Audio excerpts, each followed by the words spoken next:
Olá, turminha linda do meu coração! E aí, como estão vocês hoje, galerinha? Espero que vocês estejam bem, alegres e felizes, na companhia de Jesus, do nosso doce querido Espírito Santo, da família, dos amigos, dos coleguinhas, aonde você estiver, seja no Brasil, por esse mundo afora, que você esteja muito feliz. E aí, prontos para ouvir mais uma história maravilhosa da vida de Cristo? Vamos lá? Vamos ver sobre o que nós vamos aprender hoje sobre a vida do nosso querido mestre? Bom, hoje eu vou contar para vocês a história de Jesus e a cura do servo do centurião. Essa história que eu vou contar para vocês, ela está aqui no livro de Lucas, no capítulo 7 e no versículo 1. Bom, nós vimos na nossa última história que Jesus estava onde? Em Cafarnaum. E que ele ali em Cafarnaum, ele fez qual milagre? Ele curou um homem paralítico, não foi? Os amigos desceram o homem pelo o telhado da casa e Jesus operou um grande milagre na vida daquele homem. Hoje nós vamos continuar falando sobre mais uma passagem de Jesus na cidade de Cafarnaum. Lá em Cafarnaum havia um homem que era o quê? Ele era um centurião. O que era um centurião? Pela palavra de centurião. Ele era um comandante de 100 soldados romanos. E ele já tinha visto que a agitação ali na cidade de Cafarnaum estava grande. Em todas as ruas ocupadas e lotadas pela multidão, as pessoas falavam sobre esse Jesus, que ele fizera milagres na cidade. Alguns diziam que ele era apenas um grande mestre e um santo homem de Deus. E outros criam que ele era o Messias, o Salvador que Deus prometera enviar. Mas independente dos que criam, todos falavam muito sobre Jesus. E depois de ensinar a uma grande multidão de pessoas em uma encosta lá fora da cidade de Cafarnaum, Jesus entrou na cidade com seus discípulos.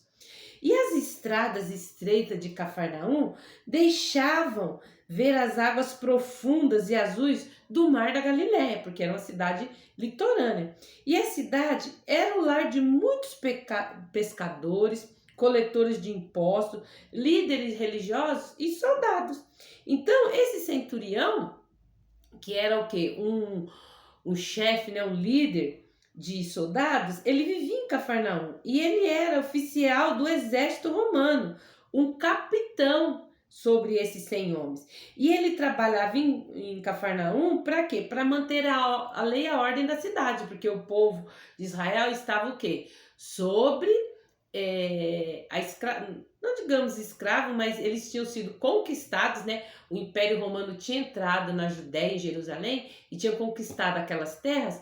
Então, o povo estava vivendo debaixo do comando do Império Romano. Enquanto muitos soldados romanos eram odiados pelos judeus, porque os tratavam com muita crueldade, nós vamos ver as muitas crueldades que esses soldados faziam.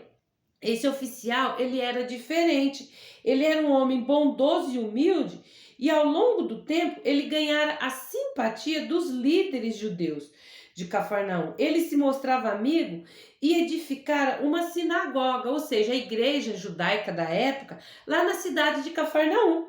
E a Bíblia diz que o centurião tinha um servo que era muito especial para ele. Ele estimava muito esse servo da casa dele. E o servo ficou doente. Ele ficou o quê? Paralisado, incapaz de se mover, com muitas dores. Ele estava à morte.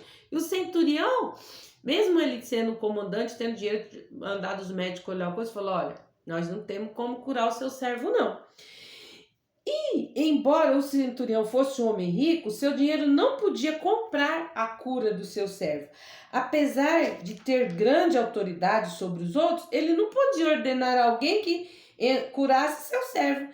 Não havia nada que o centurião pudesse fazer sobre essa séria situação do seu servo. E assim como aquele centurião tinha um grande problema, que é o que? A cura do seu servo, crianças, nós também temos um grande problema. Qual que é o nosso grande problema que nós temos? O nosso pecado. E o nosso pecado é como se fosse uma doença no nosso corpo, uma doença não física, mas uma doença espiritual. E essa doença nos deixa afastado de Deus, que é o nosso Criador, nos deixa afastado de Jesus, que nos deu a vida pelos nossos pecados. E a Bíblia diz que em Isaías 59:2, mas as vossas iniquidades fazem separação entre vós e vossos deuses, e os vossos pecados encobrem o rosto de Deus de vós, para que vos não ouça. Então, às vezes você tá com um probleminha em casa, você fala, ai meu Deus, me ajuda. Mas por que Deus não ajuda? Porque você ainda não entendeu, não aceitou Jesus dentro do seu coração, não convidou para ser o seu Senhor e Salvador, e Ele não tem como te ajudar, porque você quer continuar fazendo coisas erradas. E também não havia nada que o centurião pudesse fazer pelo seu servo. O servo estava morrendo e o dinheiro dele, nem a autoridade poderia devolver a saúde desse servo. E, de alguma maneira, o centurião já tinha ouvido falar sobre Jesus. Com certeza, ele tinha ouvido falar sobre o milagre que Jesus tinha feito lá naquela casa, né, aonde o paralítico desceu e Jesus curou aquele paralítico. Né? Ou talvez ele tenha também ouvido a conversa entre as pessoas da cidade sobre os outros milagres que Jesus já tinha feito ali. E de maneira alguma, ele sabia que Jesus tinha o poder de fazer milagres. Ele já tinha ouvido falar, mas ele ainda não tinha visto Jesus. Este centurião, ele era romano, ele não era judeu, ele era um gentil. E os judeus, qual que era a diferença entre os gentios e os judeus? Os judeus eram o povo escolhido por Deus, né, para que através do povo judeu, Jesus viesse a este mundo. Jesus tinha que vir da linhagem do povo judeu. E esse centurião, ele era romano, então ele era considerado um gentil. E os gentios sempre ficavam separados dos judeus. Ele sabia que a maioria dos judeus nunca entraria na casa do gentio. Para os judeus era uma coisa abominável entrar na casa de uma pessoa, de um gentio, de alguém que não fazia parte do povo judeu. Ainda mais alguém que estava sob comando do Império Romano, os ali escravizando. Tendo poder sobre eles, né?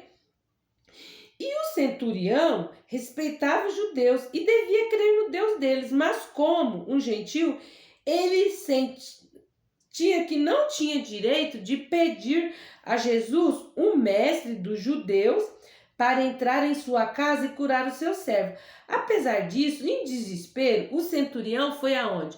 Foi até os anciões, os líderes da sinagoga, e pediu a eles se eles podiam falar com Jesus em seu lugar. Ele tinha fé de que Jesus responderia ao seu pedido, e os anciões concordaram e procuraram Jesus. E aí, aqueles anciões, né, porque eles respeitavam aquele centurião, né, mesmo eles sendo judeus, o centurião sendo gentil, eles respeitavam ele porque ele era bondoso com eles e ajudou a construir uma sinagoga, ou seja, uma igreja ali em Cafarnaum, para que eles pudessem estar adorando a Deus. Então, Jesus e seus discípulos caminhavam ao longo da rua e eles viram aquele grupo de anciões se aproximando. E os homens pararam em frente de Jesus e respeitosamente o explicaram sobre o centurião e seu servo que estava muito doente. E eles pediram que Jesus fosse e curasse o servo do centurião. Eles sabiam que era muito pedir para Jesus que fosse à casa de um soldado gentil. E eles queriam muito que Jesus fizesse o que eles pediam. E eles foram e falou, ó, tá aqui na Bíblia, ó, ele é digno de que lhe faça isto, porque é amigo do nosso povo, e ele mesmo nos edificou a sinagoga. Então, eles devem ter ficado com medo de Jesus falar, e eu com isso? Se ele edificou a sinagoga, a igreja para vocês aí. E eu com isso, se ele é bom para o povo judeu? Ele é gentil? Não quero nem saber. E às vezes a gente é assim, sabia, crianças? Às vezes a professora fala para você lá na escola, olha, o seu amiguinho acabou de chegar aqui na escola e ele ainda não tem amigos. Ele precisa que você sente perto dele, explique para ele o conteúdo que nós estamos passando, para que ele entenda. Daí você olha para o menino novo, a menina nova chegando na escola. Você tá perdendo, problema dele se ele chegou agora. Eu não quero fazer amizade com ele, não. Muitas das vezes a gente faz isso. Eu vejo muito isso na escola. Às vezes chega uma criança de outra escola transferida e os dali da turminha, né, a patotinha, não quer fazer amizade. O outro se sente excluído lá no cantinho, né, querendo, né, saiu da outra escola, deixou os amigos dele pra lá e aí chega ali na escola nova e os colegas não querem nem saber. Às vezes isso acontece também no bairro, uma criança nova que muda para o seu bairro, ou na igreja onde você congrega, uma família nova que chegou ali e tem criança, que você fica lá, eles lá tudo encolhidinho e você e vira a cara e vai. Mas Jesus era a única esperança da cura do servo daquele centurião. E Jesus estava muito feliz de ir à casa do centurião. Jesus disse, não, eu vou sim, eu vou com vocês. Eu vou até a casa dele sim. E aí Jesus, que era a única esperança, ele foi alegremente com aqueles líderes judeus, amigos daquele soldado gentil. E quando Jesus estava a caminho lá da casa do centurião, o que aconteceu? Já chegando perto da casa do centurião, Jesus viu uma outra multidão de homens vindo até Jesus. Quem eram esses homens? Eram amigos daquele centurião. O centurião falou, não, mas o mestre judeu vir na minha casa, eu sim, uma pessoa sempre gentil, não sou digno disso não. Aí ele mandou um recado pelos amigos, vai, ele já tinha pedido para os anciões, né? Os anciões foram e falaram com Jesus, Jesus aceitou ir à casa dele. Aí agora ele ficou assim, sabe, meio constrangido de receber uma pessoa tão benquista, um mestre, né, ali dentro da sua casa. Aí ele enviou os amigos, falou, olha, fala para ele que não precisa vir não, que só uma palavra que ele falar vai bastar. E aí ele mandou um recado pelos amigos, falando assim, olha, Jesus, o centurião mandou dizer para o senhor que não precisa ir na casa dele não, porque ele sendo um soldado, um centurião, um chefe, ele diz a um dos seus soldados vai e ele vai. Ele diz a um dos seus soldados vem, ele tem autoridade sobre os seus soldados, sobre os seus servos. Então ele diz que se o senhor dizer só uma palavrinha, com certeza o servo dele vai ficar curado. Jesus, quando ouviu aquilo, Jesus se maravilhou e falou, mas nem em Israel eu encontrei tanta fé. Uma pessoa que não é do credo judaico, né, não segue as leis judaicas com tanta fé em mim, nem aqui no meio do povo judeu, que eu prego, que eu falo do reino dos céus, as pessoas me levam a sério ou me ouvem. Mas esse homem com tanta fé, e aí Jesus foi caminhando rumo à casa dele. E quando já estava chegando perto da casa dele, o centurião falou, não, Senhor, não precisa entrar na minha casa, eu não sou digno que o Senhor entre na minha casa.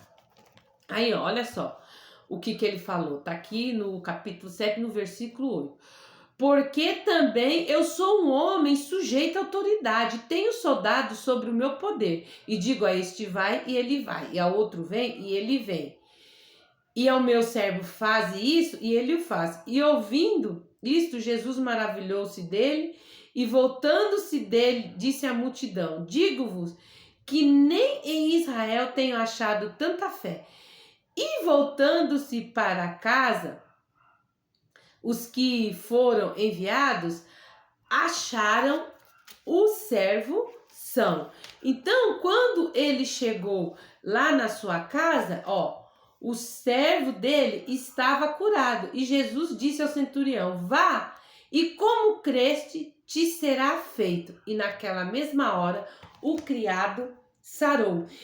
Então, Jesus era a única esperança para a cura daquele servo. E aí o centurião voltou para casa, e quando ele chegou em casa, né, junto com seus amigos, quem é que já estava lá todo bom, todo alegre, feliz, servindo a comida?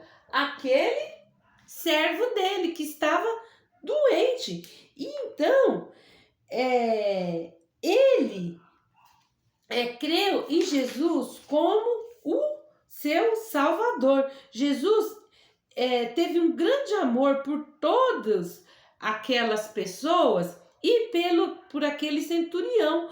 Ele teve amor pelo centurião e pelo seu servo.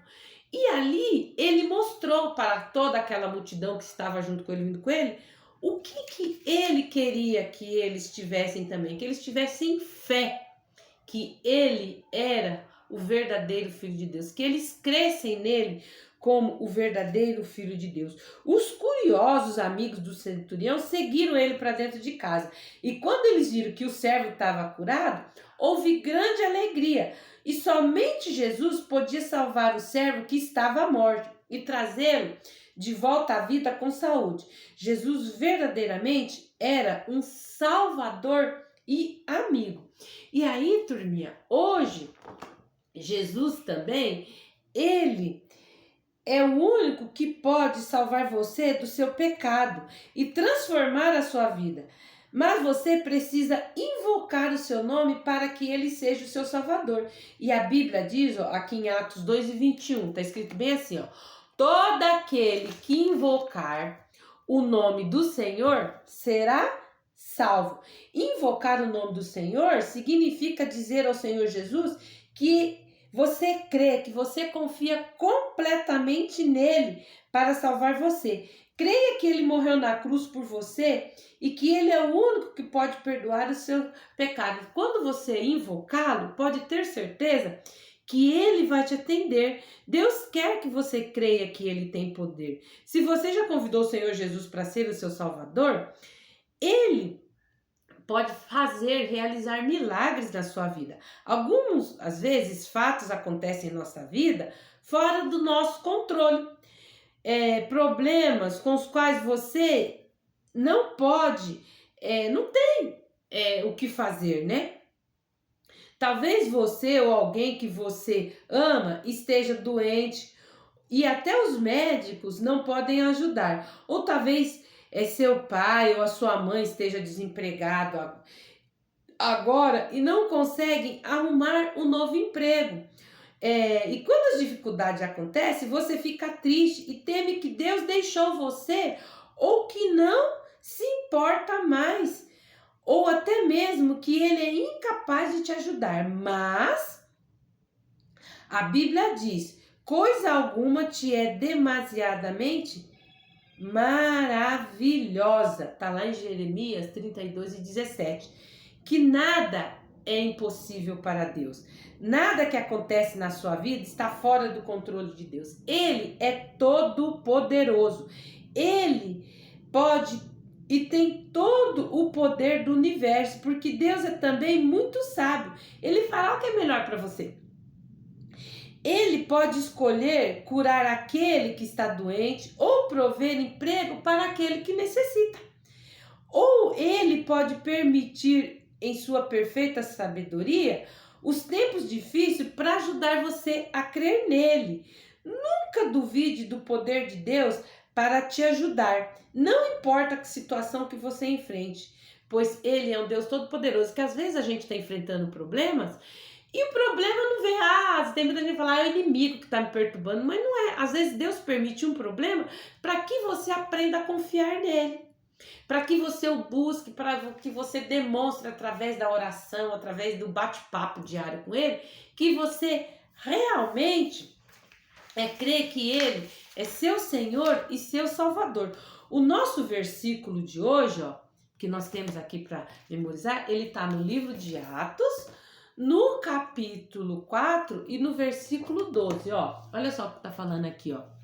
E não há salvação em nenhum outro, porque abaixo do céu não existe nenhum outro nome dado entre os homens pelo qual importa que sejamos salvos. Atos 4 e 12. O que esse versículo está querendo dizer? Às vezes tem pessoas que são famosas, que você conhece aí, que são artistas, que são grandes homens, que fizeram grandes coisas para a humanidade, que ganharam prêmio Nobel, mas por mais famoso que essa pessoa seja, ela não tem o poder de fazer aquilo que Jesus é capaz de fazer para você, te dar a salvação. Não há nome mais importante do que o nome de Jesus. Se você tá lá doente lá na sua cama, digamos que no estado terminal, você vai chamar o médico e o médico vai te curar porque foi ele que inventou o remédio para curar a sua doença? Não vai. Porque às vezes a sua doença está ali em você para que você clame o nome de Jesus e você seja curado dela. Todos nós pecamos, nós fazemos o que a Bíblia, a palavra de Deus, diz para não fazermos. Ninguém mais além de Jesus pode nos salvar da punição que merecemos por nosso pecado. Nenhum médico, nenhum artista pode te dar salvação, não. Nenhum pode tirar o pecado dentro do seu coração. O único que pode fazer isso, ó o que estava falando no versículo, ó, porque abaixo do céu não existe nenhum outro nome dado entre os homens pelo qual importa que sejamos salvos. Então, o nome de Jesus é especial porque ele é o único Filho de Deus. Ele veio do céu para a terra e morreu na cruz para tomar a punição pelo nosso pecado, e então ressuscitou da morte. Invocar para que Jesus seja o nosso Salvador e crer nele é a única maneira de ter os nossos pecados perdoados e vida eterna com Deus. Nenhuma outra pessoa jamais nos salvará. Então, se você nunca invocou o nome de Jesus pedindo a ele para te salvar, você deve fazer isso hoje mesmo. Você pode orar agora junto comigo, pedindo a Jesus para que entre no seu coração e te ajude a fazer o que é certo e te ajude também a resolver os teus problemas. Mas antes de você pedir a Ele para te ajudar a resolver os problemas, seja de saúde, seja familiar, seja um problema emocional, um problema financeiro, primeiro você tem que entender que você precisa dele dentro do seu coração. Porque, Jesus é o único que pode fazer o quê? Limpar o seu coração. Fazer, com que o seu coraçãozinho, que estava assim, cheio de pecado, escuro. Aí você crê que Jesus morreu na cruz para a sua salvação e perdão dos seus pecados, e aí ele entra no seu coração e deixa ele assim, limpinho. Então vamos fazer esta oração e pedir para Jesus entrar no nosso coração? Vamos lá? Querido Deus, eu te agradeço pelo Senhor ter enviado Jesus para morrer na cruz, para a minha salvação e perdão dos meus pecados. Eu confesso, Jesus, que eu sou pecador, que meu coração está sujo, mas eu sei que através do sangue que o Senhor derramou na cruz por mim, o meu coração pode ser limpo. Então venha, Jesus, entra no meu coração, faz aqui a sua morada, me ajude a fazer o que é certo, porque eu te aceito como meu Senhor e Salvador. E eu te agradeço pelo sacrifício que o Senhor fez ali na cruz por mim. Muito obrigada. Papai do céu, agora eu te peço que o Senhor entre com providência naquele probleminha que eu tô tendo aqui em casa. Que o Senhor me ajude a esperar o tempo certo de que tudo o que o Senhor promete na sua palavra se cumpra na minha vida. Que eu creia e confie que o Senhor é poderoso para resolver todos os problemas e situações da minha vida. Isso eu te peço e te agradeço. Amém. Bom, eu trouxe aqui, ó, a musiquinha que é o quê? A oração do Pai Nosso, para que você ore o Pai Nosso cantando, ó. Nosso Pai que estás no céu, ouve a nossa oração, pois tudo te pedimos e te agradecemos em nome de Jesus. Amém. Pois tudo te pedimos e te agradecemos em nome de Jesus. Amém. Então, depois que você chama Jesus para morar no seu coração, tudo que você pedir para Ele em oração, crendo, você vai receber. Bom, turma, espero que vocês tenham gostado de mais essa história emocionante e empolgante de quão maravilhoso e poderoso é o nome de Jesus, é a história da sua vida. Bom, entra no nosso canal Virtude Kids e Teens, se inscreve, aperta lá o sininho na opção todas, para que toda vez que eu postar vídeo, o YouTube te notifique. Curte, comenta e compartilha essa maravilhosa história da vida de Jesus com seus amigos, seus colegas, seus familiares. Eu te aguardo no nosso próximo encontro. Beijo para vocês. Tchau, tchau.